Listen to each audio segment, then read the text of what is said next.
ধরিয়ে লেছে এরকম নাম গন্ধ নাই।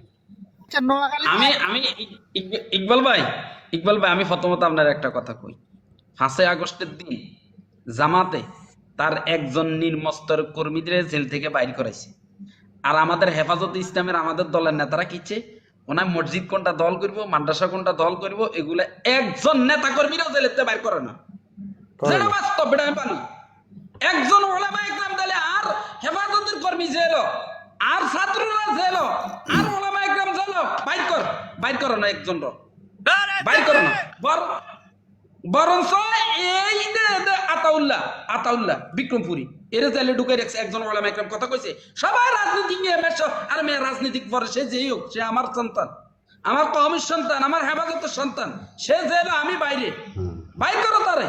3টা মাস হয়েছে বেচারার বিক্রমপুরীতে জেলে ঢুকে রেখেছে। কিসের জন্য একটা প্রতিবাদ